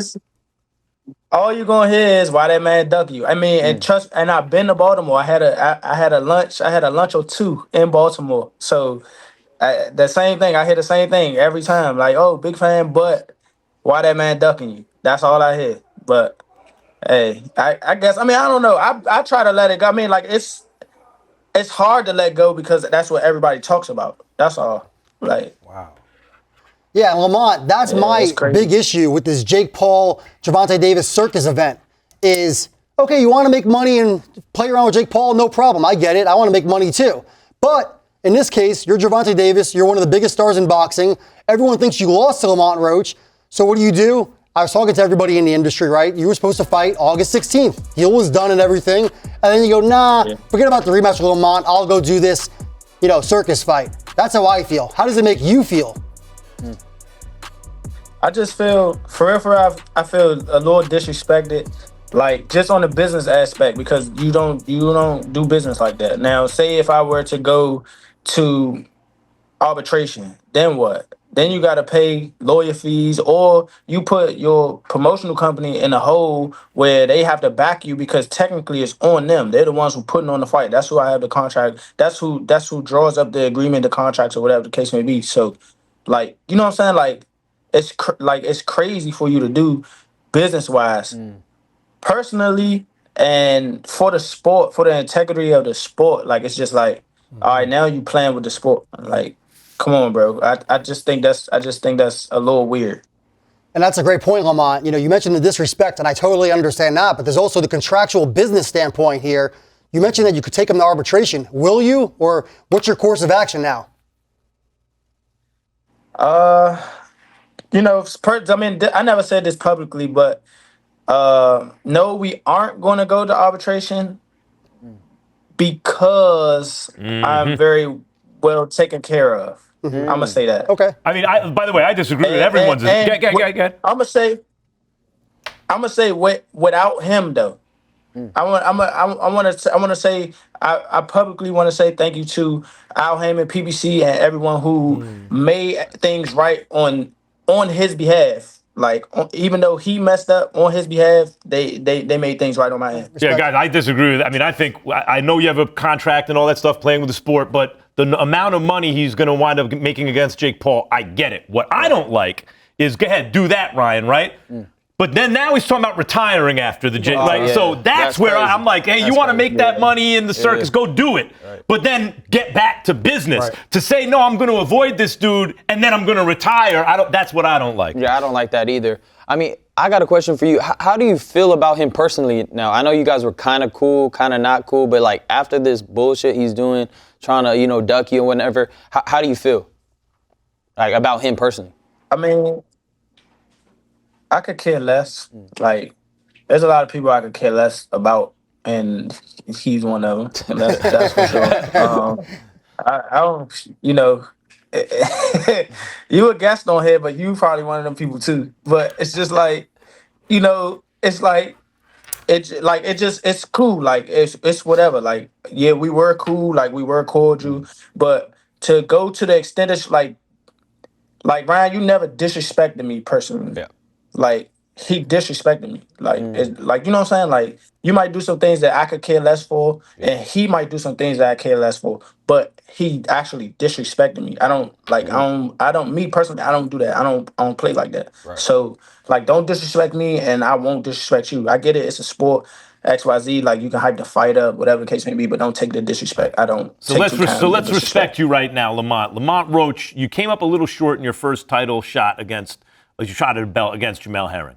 You then fight your way back to another shot, and this time you win it. And then you make a title defense. Now, right after that, a successful title defense, you move up in weight for a tough fight, which you won, and now you're moving up again for another tough assignment. Are you doing this against Pitbull Cruz? Are you doing this because you're outgrowing weight classes, in other words, because you have to? Or are you doing this because of opportunity, in other words, because you're choosing to? Yeah, because that's what I'm saying. Like, my goals in boxing are to be one of the best boxers in the sport. And I think with the trajectory of my career and how I think it can pan out, I'm taking on all the tasks that can put me there. I know. So when the tank fight presented itself, it was like a no-brainer. It was like, all right, cool. Even though I did have like an offer to defend my title overseas for a lot of money, like maybe like a little bit more money than what I got for the tank fight. It's just like, okay, look at the upside. Look at where I want to be. Like, my goal is to be the best. And when I fought Gervonta Davis, he was one of the best fighters in the world. And not only was that, he was the best fighter in the weight class. So that's what I did. I took on that task. I was very confident. I knew that I could do what I did that night. And that's what I did. I completed that mission. I just came up, you know what I'm saying? Like, I just got the very, very, very, very short end of the stick. Like, it was crazy. So Lamont, are you saying that can you make like, you don't have a problem making 135, right? Or do you? Or are you outgrowing the division? I don't have a problem at all making 135 at all. Right. Hey, I don't have a problem making 35 at all. I got two questions for you. One is with Pitbull. What do you see in Pitbull that he does well that maybe could give you a problem in the ring with him? The thing that he does well is punch hard for all 12 rounds. That's about it. He has a lot of people don't know that he has a good sense of timing. Like, if you actually look at it, we study him. So like, he has a good sense of timing that probably some people don't pick up on until they probably either get hit with one of those shots. And by the time you get hit with one of those shots, it's a little too late. But that's what he does well. And he does well with keeping a straight face. He gasses out early. He does gas out. But he does keep his same game face though. I was at that Ryo fight. He I see him lose, so I'm picking you in the winner's fight. But real quick, on this show, The Ring, we promote our own fighters, right? And you said you moving up in weight. Well, we got a special guy here with us, Ryan Garcia, though. Could that be a possibility? Yeah. It could be a possibility, for sure. 100%. For sure. 100%. A lot of money, two good fighters. Let's do it. That's a big fight for sure. For sure. What's that look like, though? Big boy. You know what it looks like. You know what's that look like, though? He definitely can't make 40. I can't make 140. So wait, Lamont, I don't think he can make 40. so would you go up to welterweight if you beat Pitbull and Ryan Garcia is sitting there saying, "Come on, Lamont Roach, you go up to 47"? Why not? Why not? That's Okay, all I'm saying. Okay, let's do it then. I like that. You're promoter. We haven't seen a fighter Shane that is has the promoter. I like it. One higher than the I do got a question. I do. Ennis selling out. I want to go back to the Pitbull fight real quick. Okay. I do see you beat him, but I want you, I feel like he could do a statement and knock him out. Do you think you could knock him out? That's what I really want to know. Do you think you could knock him out? Oh, for sure. I think so. Especially with the. I'm not trying to give away. Don't give. I'm not trying to give it, but I think so. I think so. And if I don't, I promise you, it's gonna be the worst he ever got beat. Ever worse. Okay. I believe that too. Listen, Lamont, you continued to develop. I mentioned it earlier. As a pro into your late 20s, right? Like, you kept getting better. And by the way, it's verifiable by how you did against, world-class opponents. You're now 30, correct? Yeah. do you feel that you have hit your prime? Is this what prime Lamont Roach looks like? Is there a higher level you can go to? There's a higher level, but I would consider myself right now in my prime. I honestly feel amazing, bro. I'm not gonna lie to you, especially with like, without that cap at 130, like, where my body feels a little, drained when I'm making weight, just a tiny bit. I never like struggled to make 30. I never struggled to make 30 at all, but like it's just a big difference. Like when I got in the ring in my first fight at 135, I was like, damn. I was like, this is way different. Like it's way different. So I was very comfortable. And then at 140, it's gonna be so much comfort because I don't have to lose weight. Like I don't have to lose a lot of weight. So it's gonna be crazy. Like, so this is probably what my prime looks like right now. Yeah, Lamont, I've done a couple of fights in San Antonio where you're going to be fighting Pitbull Cruz in December. I was at the Canelo Alvarez-Callum Smith fight, and also Leo Santa Cruz against Gervonta Davis. Obviously, massive Mexican population there. But you strike me as the kind of guy that feeds off of people rooting against you. Do you? I definitely do. That's the thing. It's like a chip on my shoulder, man. It's like a chip on my shoulder. And as you guys can see, like when they was counting me out for the Hector fight, when they was counting me out for the Tank fight, I'm always going to rise to the occasion. So if they're counting me out, this fight is just going to be, it's going to be more speculation on like, man, this guy is actually amazing. We might probably have to consider him being one of the best fighters in the world, and which I think I am. And Lamont, speaking of being counted out, yesterday here in Los Angeles, I was at the Commanders game against the Chargers, our Commanders, you and I. Yeah. And who but Shady McCoy started texting me when our Commanders were down 10-0, talking all this and that, and then he went silent when we came back. What did you think about that game? I know you were a big fan. I know you were recognized last year. Our boy Jaden Daniels came back yesterday. What were your thoughts for Shady? Yes. Man, for Shady, look, man, I can't believe you counted us out that quick because they were up 10-0 very quick. They were up 10-0 in the first quarter, right? If I'm not mistaken. So look, man, and you think JD was gonna go like that on his homecoming? Yeah. Are you serious? What we doing, man? Come on, man. What we doing, Come on, man. Lamar Rose, Come good luck, on, brother. man. I don't want to talk about the Commanders anymore, please. But I am betting on you to beat on Roach, to beat on Pitbull. I'm taking that bet because you are the underdog. I don't know if you know that or not. You are the underdog. Is he? No. Is he really He's not underdog? No. A lot of he's a slight. Favorite. Lamont's a favorite right now. Look Right at now? that. Look at that disrespect. Oh, man. I'm betting on him. I Is that ain't worried a about value or now that he's the favorite? You getting value or no? I checked. You're not betting on him now because he's not the value pick, right? I checked 3 weeks ago, and I thought that Pitbull was a favorite, but I'm cool Well, with you that. should have got your bet in there. He gonna win. Listen, before you got on the show, I say, Pitbull can't move. He gonna move all around that dude. He gonna outboxing. Hey, before we get out of here, real quick, Lamont, anything else you want the boxing public to know about you? You have any message before you get out of here? Oh, I'm gonna be here for a long time. And hopefully the bigger names, like how it's coming along now, it's gonna be the same thing. Once I demolish Pitbull, it's gonna. Hopefully Ryan's not tangled up. Maybe we can do that. Let's do it, baby. After I win that fight, I'll be the WBC interim world champion, and hopefully I can fight Sabril Matias. Hopefully I can fight Gary Antoine Russell. Hopefully I can fight those guys. If I can't fight a champion, I'm going back down to 35, and we're gonna see what the WBA is gonna do with their super champ. That's what we're gonna do. Yeah. Or you could go up another weight class for your fourth consecutive high-level fight in 4 different weight classes, as Coppinger pointed out. Junior light, junior welter, and fight Ryan Garcia for a stack of chips. All right, Lamont Roach, thank you very much. Or Rolly, listen, or Rolly. Or Rolly. Oh, there it goes. That's a shot at me. There it goes. Of course it's a shot at you. I'm going to lay him out. So don't put him out. I don't care what he lay says. him out. Okay. I'm putting him to sleep. Right, for sure. To sleep. He said to sleep, Lamont. He said he's gonna put Brody to sleep, man. Brody put you on your pockets, bro. Well, like I said, hey, That's true. Okay. I want my rematch for a reason. Okay. I don't It's make no part of the excuses game, for yeah. sure. See, the difference is you want your rematch. That's the difference. That's the difference. Oh, Right. shit, yeah. Okay. Yeah, I do want my rematch for sure. Yeah. Hey, All right. is Garrett, real quick, is Garrett Russell one of them guys too on your list? I see y'all going at it. You're from the same kind of area. No, the big brother. No, he's a peewee. He's saying Antoine. I heard there was talk about that too. I heard the talk about it. Russell fighting him.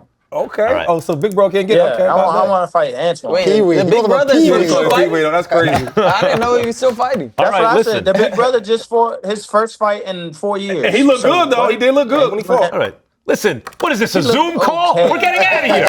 Knock it off. All right, Lamont Roach, thank you very much. We'll be right back with more man, Inside the Ring. That's it. Interview's over.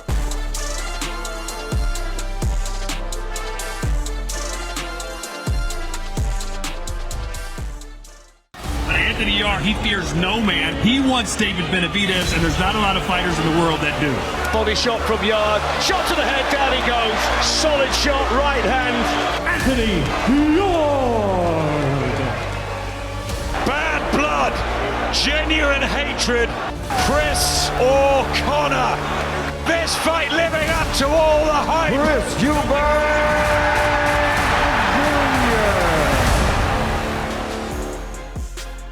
All right, welcome back to Inside the Ring. Max Kellerman, Mike Coppinger, Shady McCoy, Ryan Garcia. All right. Last week, Zuffa Boxing made a major splash in the sports world, not just in the boxing world, when they announced a massive streaming partnership with Paramount Plus.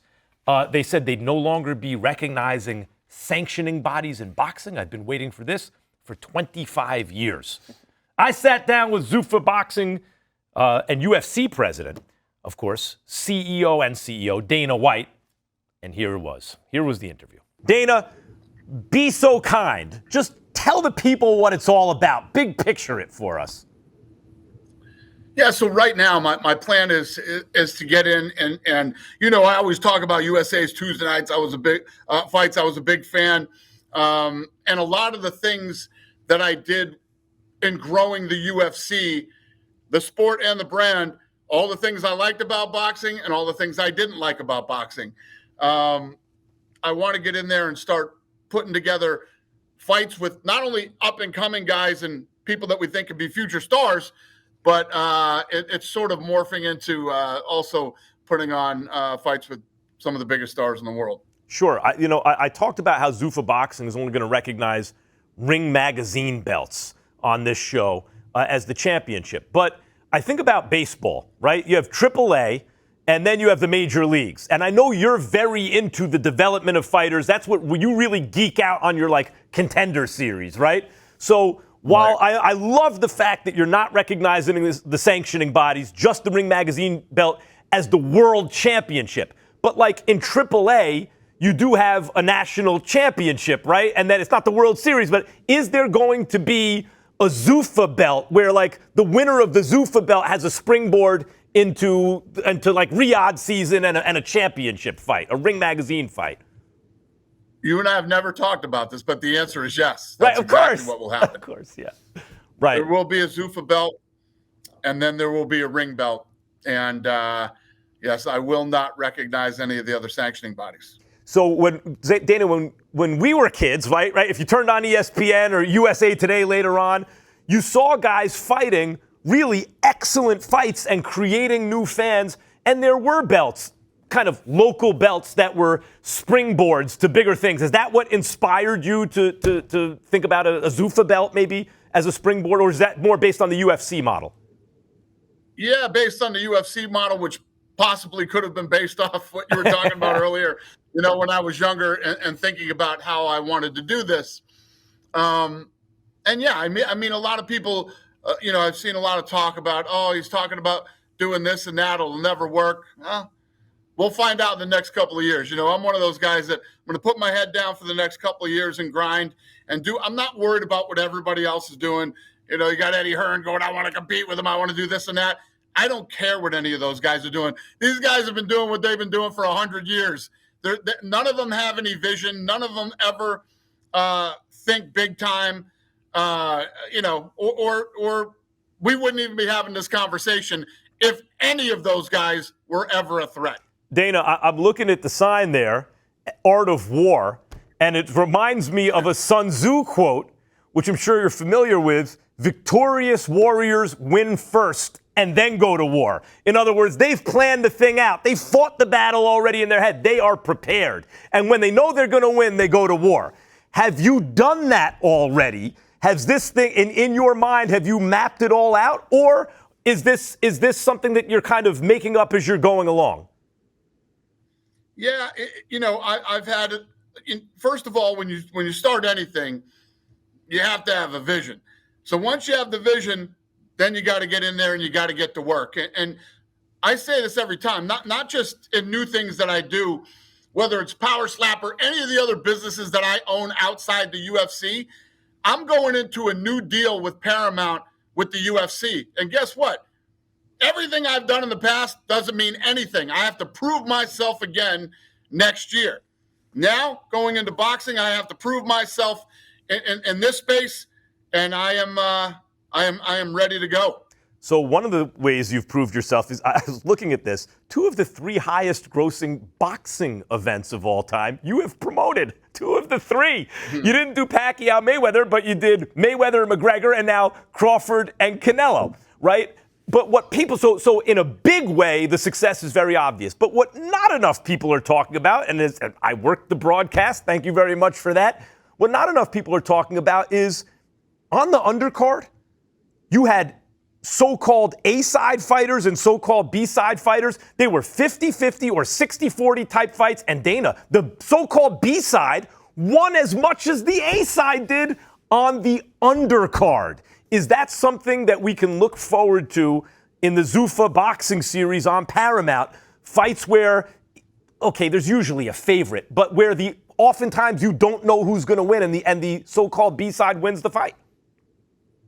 Yeah, there's going to be a lot of that, actually. I mean, that's the whole basis of the show. I want to build competitive fights with up-and-coming guys, and it gets to a point when you put on competitive fights early on in guys' careers, by the time they become 1, 2, 3 in the world, there's no debate whether they are or not. When you look at all these different sanctioning organizations and they have the top 3 guys ranked in the world and a champion, they're like, no, they're not as good as these guys over here in the WBC, or that's not as good as the WBA. And then most of those guys never end up fighting each other. Once you make it to the top 5 in my events, the way that we build them, there is no doubt who the best 5 guys in the world are in that weight class. It's just like in the amateurs. The reason elite amateurs almost always turn out to be elite pros is because they had to fight tournament style. They couldn't pick and choose and duck, and that's the UFC model. At a certain point, you're basically in a tournament, in a year-long tournament, to see who's going to get the top spot. Dana, I remember having dinner with you. You invited me to a dinner when you first bought Zuffa at Il Molino in New York City. You had a bunch of your fighters there, and you were laying out your plan for me about what you were going to do with the UFC. And I was a supporter. I loved the UFC, and I loved what you were saying. But I thought to myself, man, he's ambitious, and I think he can do it maybe, but it's going to take a long time. And within 5 years, you had done a lot of what you said. So let me ask you this with boxing. What are we looking at, do you think, in terms of the timetable? How long is it going to take for you to get labor costs under control, something for which you're criticized, but all major sports leagues do that so that they can bring pressure to bear to make the best events? How long before you, the full realization of this vision? What are we waiting? 2 years, 3 years, 5 years, 10 years? What are you thinking? Yeah, I mean, 2 years. You'll start to notice a big difference in 2 years. And one of the things, without sounding arrogant, if you look back throughout the last 25 years of me being in the UFC, everything that I said I would do, I have done. I don't just talk and say a bunch of, I don't babble and shoot my mouth off. When I say I'm going to do something, I do it. And I said I was waiting for the right time to get into boxing. Here we are now. And now over the next 2 years, I will put my head down and I will grind and start to implement my vision on what we're going to do with our version of the sport of boxing. You know, Dana, some of my I got into chess. I'm into any kind of fighting. You know, like boxing, UFC. You show me a lion against a tiger. You show me a chess game. I'm into it. So I know so are you. And in chess, the difference, my favorite books are the ones that teach it where you see a master versus a beginner, a master versus intermediate, master versus expert. Master expert, it's kind of hard to tell the difference at first. And the real difference is not tactical skill. They're similar that way. But the master has a strategy. He has a long-term plan. And when I look at what you have done versus what most boxing promoters have done, most boxing promoters, when they get the big TV rights package deal, they pocket a lot of the money and don't reinvest as much into the product. And they think that's the payday. And what it seems to me with you is you've had a million big paydays, but it never and to me and to other people, it feels like, well, there's Dana's big payday. But you wind up putting it right back into the sport, and then an even bigger one comes along, and you just signed a rights package for $7.7 billion for the UFC. We're talking about NFL, NBA, MLB type numbers, starting to get into that territory, rights deals that boxing has never had. Do you think it's possible to build a boxing business to that kind of scale?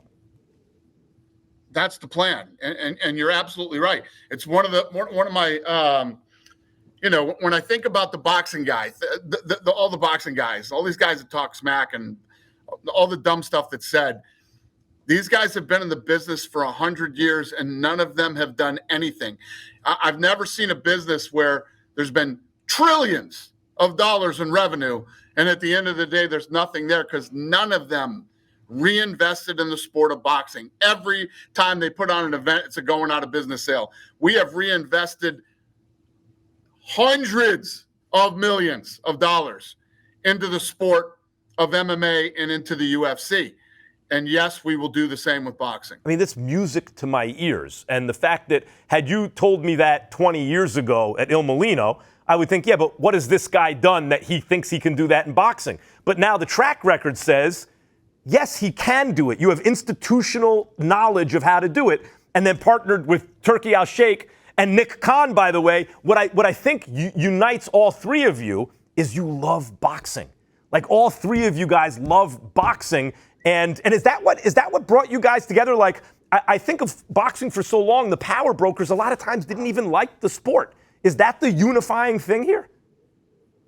Yeah, and everybody hated each other in boxing too. It's almost like this was meant to happen. I've been talking about it, saying, I'm kicking the tires. I'm looking at it. Timing is everything. And then the way that this whole thing came together, it literally reminds me of every other thing that's happened to me in my life. It's like this was the time and the place and the right people to make this happen. So Dana, one of the things that's interesting about boxing is because it did a good number for a relatively small investment compared to other sports. I mean, I think that's combat sports in general. Whenever there's been an expansion of broadcast technology, it fills the void.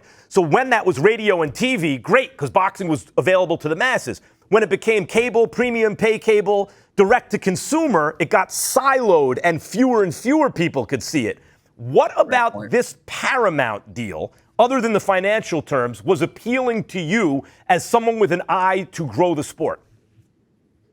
Great point, and you're dead on. And what I love about this deal is, first of all, the new owners are very well funded, incredibly smart businessmen, and very aggressive, which is right up my alley. And, after talking to them and hearing their future plans and what they want to do, in the media space, they were the perfect partners for me. I think about what you guys did with this last Canelo Crawford fight, which kind of I'm hoping as you are that this kind of kickstarts a new golden era of boxing, right? A boxing that we haven't experienced in our lifetimes yet. And what occurs to me is things like moving a college football game to week 0 of that doesn't happen in boxing. That's like heavyweight type stuff, so to speak. Even looking at your merchandising. When I saw Canelo's merchandise stand, it looked like a typical boxing show. Like someone's uncle put it together or something. And when I saw what you guys did, TKO with Fanatics and everything, it looked like the kind of experience that fans have grown accustomed to expecting at NFL games, at MLB games. It seemed big time. How difficult was it to get that game moved and to do all those things? Because to me, it speaks to the level of sophistication that we're talking about in this new operation. But was that as difficult as it looked from the outside? Well, thank you, first of all. And number two, yeah, all of that stuff is difficult. That's why most of these guys they don't think at this level. They have zero vision when it comes to the sport and what they want to do with it. We're the complete opposite. I don't think of anything except over the top, huge. And most of it is my big focus is on building a fan base that completely trusts a brand like the UFC. Like when you stay home on a Saturday night, you know what you're going to get. If you buy tickets and come to the UFC live, you know you're going to get a great experience live or on TV, or if you go to a bar. And that's what I want to bring back to boxing. So many times, me, you, the people watching this right now, you've stayed home on a Saturday night, you're excited for this fight, and then you turn the TV off at the end of the night, and you're like, they got me again. That was terrible. Yeah. Or even worse, you flew there, and you watched the fight live, and it was a complete shit show of a live event and a bad experience that left a bad taste in your mouth. That is the number one thing that is the most important to me, is starting to regain the trust of the boxing fans. We're going to get a BMF belt. Dana, I love what you just said. This is why people still remember Hagler-Hearns. It's not just that it was a great fight. It's that with the stakes high, everyone put down their money and everything. They didn't feel each other out. They didn't, have a risk assessment. They went at it from the first bell, and people appreciated that so much. 40 years later, we're still talking about it. That's the type of stuff I see, like with the BMF belt. I'm politicking with you right now. Are we getting a BMF belt or something like it in Zuffa boxing? Well, hopefully we get to that level where we start doing that. But right now, there's going to be a Zuffa title and the ring title. All right, good enough. Dana, thanks as always. Appreciate the time. Likewise. Thank you, buddy. All right, guess what, guys? We have some breaking news. That's what we do on this show, among other things. Man, Mike about to fight? The ring. What's the date? When's the date we about to fight, man? Mike. We're going to a hockey game. That's the news. Oh, we'll skip that fight. Guys, 2020 Olympic silver medalist Ben Whittaker, big showboat, a guy who some people love to hate, right? But silver medalist, has signed with Matchroom Boxing and will fight exclusively on DAZN. Thoughts? Ben Whittaker is still developing as a fighter, but one thing's for sure, he is a big presence with the young generation. Not like Ryan Garcia, of course, but he is a guy that has gone viral for his showboating. He likes to kind of be like the drunken master in there. Shades of Emmanuel Augustus. Emmanuel Augustus, there you go. And before this, he was with Ben Shalom and Boxer, fighting on Sky Sports. Boxer now has a deal with BBC. Now he's going to be fighting with Eddie Hearn on DAZN. Nice. Remember what Emmanuel Augustus called himself before he changed his name? Emmanuel Burton. Yes, Coppinger. That's what I'm talking about. Right. Nice. All right. We led the show with potential opponents for Manny Pacquiao, including Conor Benn, who's a guest on this show. Conor Benn was in the comments on our Inside the Ring Instagram post and said, "Retire, brother." By the way, he's watching. I'm with it. Like when I hear Pacquiao, Conor Benn, I don't want to see that. I think Conor Benn's too young and too hungry for Manny Pacquiao. Yeah, he's too dangerous right now. Too young. Too strong. I don't want to see that. Well, yeah, I mean, I think that Conor definitely knows it's a bad matchup for Pacquiao. But isn't he supposed to be locked in? Right? He's training camp. Why is he on social media worried about Manny Pacquiao? Yeah, Ryan Garcia would never go on social media during training camp. You guys crazy? Man, I'm always locked in 24/7, 365. I turn off my phone. Nobody talks to me. Nothing. How many social media followers do you have? I have 12.1 million. No, gaining too. That's on one platform, I thought. That's one platform, but overall 20-something. 20-something million altogether. Yeah. And what's the biggest, like, has the most baseball, like, in Major League Baseball, who's the most social media followers? It would be Shohei Ohtani. What's he got? He has 9.8. So you got twice as many social media followers as Shohei? I don't know how much he has on other other platforms. But on Instagram, you have more than he does. Yeah, I have more. Yeah. And what about like the NHL? Who's the biggest in the NHL? Oh, that I think it's only at 1.8 million. It's insane. So you got like 10 times or 8 times. Yeah. The most in the NHL. Yeah. What them DMs like though? NHL's got to get their work He got together. a lot of social media. Hey man, what the DMs like? He's a famous dude. My eyes are on one woman, man. That's it, brother. That's it. Everybody needs a swing man, dog. I'll help you out, though. I can help Shaq you had out. Kobe. Hey, I can help you out. Jordan had Pippen, right? LeBron had Dwayne. Ryan had Shady. Look, catch it down. Right back to you. Oh, you throwing pens, man. Oh, my God. All right. All right, guys. There we go. See, you guys ready to go home? You're ready. I'm ready to go to Not DMs. really. I like He's going to follow you home. I'm ready to go to the DMs, dog. Probably, yeah. All right, check out the Zone schedule for this weekend, guys. Friday, up the street at the Commerce Casino, it's Deontay Brown against Grimardi Machuca. On the undercard, 2020 U.S. Olympian Rashida Ellis makes her pro debut against former 4-time title challenger with 333 professional rounds. By the way, the experience gap faced by a debuting U.S. Olympian, it's the biggest one since Howard Davis Jr. in 1977. Howard Davis Jr. was supposed to be the next thing. Had a nice career, but he was a phenom as an amateur. Then on Saturday, it's a full slate of action beginning in Sheffield with heavyweights Dave Allen and Arslanbek Makhmudov. My fault. And then in Philly, it's the return of Boots Ennis. Philly. He takes on tough road warrior Usima Lima in his super welterweight debut. Boots became the Ring Magazine welterweight champion in his last fight. All right, guys, that does it for Inside the Ring. For Ryan Garcia, Mike Coppinger, and Shady McCoy, I'm Max Kellerman, and we will see you next week. I'm going to the Boots fight. I can't wait. You going? You gonna go?